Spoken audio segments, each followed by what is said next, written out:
Russia has reiterated its commitment to the Intermediate-Range Nuclear Forces Treaty (INF) treaty, dismissing threats by the United States to impose sanctions on Moscow over alleged violations of the treaty. U.S. media reported on Friday that Washington was planning economic and military sanctions against Russia over violations of the arms treaty. Russian Deputy Foreign Minister Sergei Ryabkov on Saturday dismissed the threats. "It's time for American politicians and diplomats to understand that economic and military pressure on Russia will not work," he said.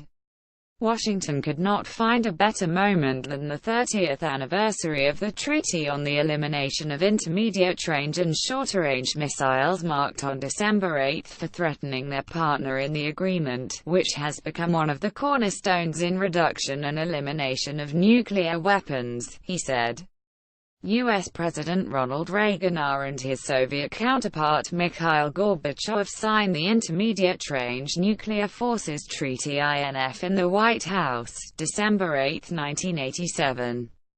File photo. As for recurrent attempts to frighten us with sanctions, they are just ridiculous, Ryabkov said, paving the way to a unilateral withdrawal. He said the U.S. was paving the way for a justification of Washington's likely withdrawal from the arms deal.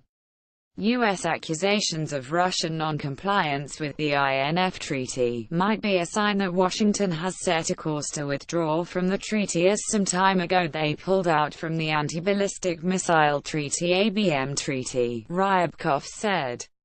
The Russian diplomat had earlier pointed to the allocation of money in the new U.S. military budget to the development of missiles and expressed concern that that allocation and the development of the missiles could violate the INF treaty.